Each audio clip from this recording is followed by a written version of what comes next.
Hello, friends. Pastor Doug Batchelor here. One of the questions that we get more than any other this time of year is, should a Christian celebrate Christmas? And so I'm going to take just a few minutes and address this very quickly. First of all, there's nothing in the Bible that tells us that Jesus was born the 25th of December. In fact, we can be pretty sure he wasn't born that time of year, mainly for three reasons. One is, you would not have shepherds out in their fields during the coldest time of the year in the northern hemisphere. The climate in Israel is very much like here in northern California. And around the 25th of December, it is cold, it is wet, there's almost no grass in the fields. And so that's one thing. Another thing is the Caesar would not have issued a tax requiring people to travel the coldest and darkest time of the year to their place of origin so that they could be registered and ultimately pay more taxes. They usually do that when there was crops in the fields. It just was a lot more practical. So it's very unlikely that Caesar Augustus would issue that tax during that time. And the third reason, I think it's probably the best reason, we sort of know when Jesus was born because it tells us in Luke chapter 3 that Jesus was baptized as he began to be 30 years of age. Now there's a reason for that because, well, King David started to rule at 30. Joseph went out over Egypt at 30. A priest could not begin to serve until he was 30. Christ began his ministry around his 30th birthday, and he was baptized. Now, we don't know what that date was, but we do know how long he ministered, and we do know when he died. Jesus died in the spring during the Passover, 3.5 years later.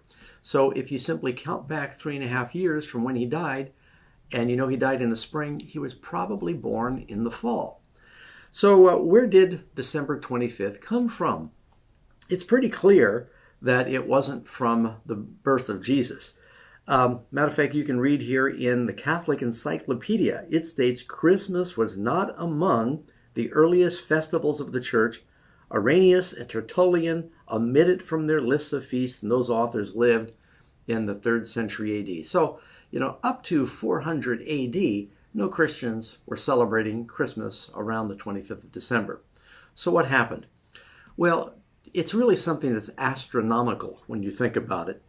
The winter solstice is around December 21, 22. That means it's going to be the shortest days of the year. The days continue to get shorter and shorter and shorter until you get to the 21st. Then there's like a stable time for about 3 days where you don't really see any change in the days. The days begin to get noticeably longer around the 25th. So all over the Northern Hemisphere, in a number of cultures, that was a time of different celebrations. Yes, some used it for sun worship.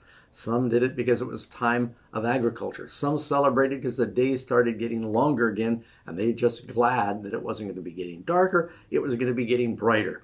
And so even in the Americas, among the Indians in the Northern Hemispheres, everybody noticed the days started getting longer around the 25th of December.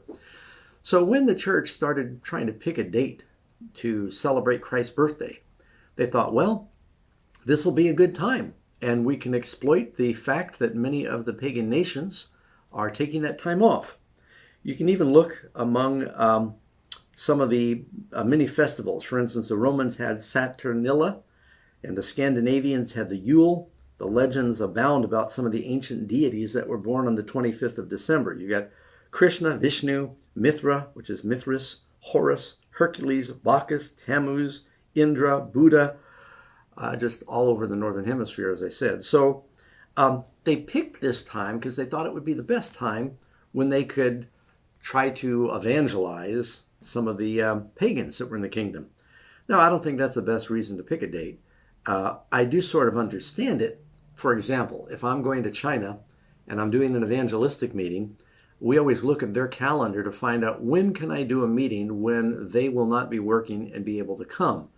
And suppose that all of the Chinese were taking off the week of Buddha's birthday because it's a holiday. That'd be a great time for me to do an evangelistic meeting because they're not preoccupied and they could come. So I could exploit that time to reach the pagans. And, Paul uses this principle in 1 Corinthians chapter 9.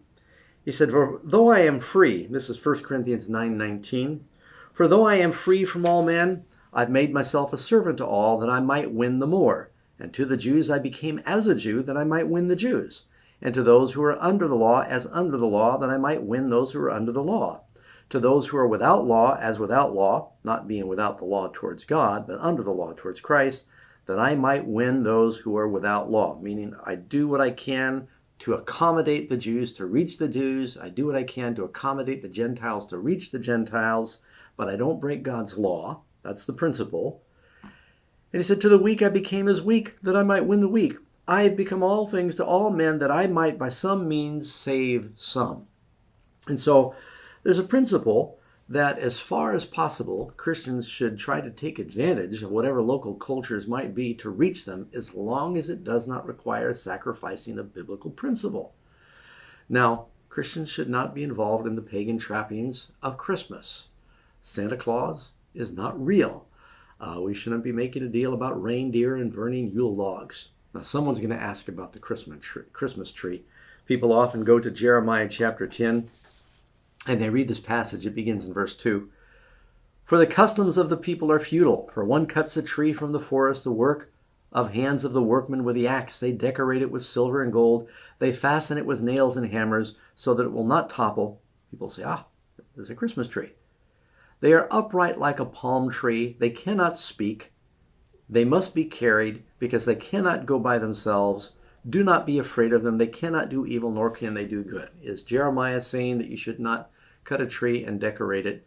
No, they were talking about the pagan practice where they would cut down a tree, take a block of the tree, carve it into a god, plate it with gold and silver. They had legs and mouths and eyes, but they couldn't see, they couldn't speak, they couldn't walk. You had to carry them. People don't carry around Christmas trees. So this really has nothing to do with a Christmas tree, though I've heard it used that way many times. And I've not seen too many people. I mean, if you have a bouquet of flowers in your house because you like the look and you like the fragrance, that's fine. But if I see people praying to their flowers, or if I saw a person praying to their tree, so having holiday ornamentation is not a sin of itself. Now, in our church here in Granite Bay, we typically don't put up a Christmas tree. There would not be anything morally wrong with that, but there's a principle in the Bible. Paul says that don't do anything that's going to make your brother stumble. And for example, he said, if eating meat sacrificed to an idol, even if it's a clean type of meat, is going to make your brother stumble, then don't do it. And of course, I'm a vegetarian, but it's a principle that you don't want to do anything. And so, yeah, we certainly don't need Christmas trees. And if some people think that it's connected with idolatry, then don't do it. So when it comes to should a Christian celebrate Christmas, obviously we should stay away from the things that are pagan. But if the world is talking about the birth of Christ, and if the birth of Christ and the incarnation is a biblical subject, if there is a good time for us to expand on that, to enhance that teaching, by all means, do it then. Thanksgiving is a great time of year for Christians to enhance the biblical teaching, to focus on, to expand on the biblical teaching of gratitude and praise. And so if the world is all focusing during this time of year on the first coming of Jesus, what a great opportunity for us to talk about the first coming of Jesus and point them to the second coming of Jesus. It says, for instance, in Romans chapter 14, this is not obligatory. Paul says in verse 5, one person esteems or regards one day above another, another esteems every day alike. Let each one be fully convinced in his own mind. He that observes the day, he observes it to the Lord. Don't do it to Santa Claus. And he who does not observe the day, to the Lord he does not observe it. There's no requirement to remember these days. Now, keep in mind, the word pagan isn't always sinful. Pagan simply means it's a cultural thing. There's a lot of cultural things we do that did not come from the Bible that are not necessarily sinful. But if there's a pagan practice that conflicts with a biblical principle, then you should stay away from that. And so, anyway, well, with that background, friends, I hope it helps a little bit. And you just pray, and, anything that's not of faith, don't do it. But if in faith, if you can take advantage of this time of year to be a witness to your neighbors, to share gifts, to focus on the first coming of Christ and the incarnation and bring glory to God, by all means, be all things to all men that you might reach more for Christ. God bless you. Hope that's helpful. And keep amazing facts in your prayers during this time of year.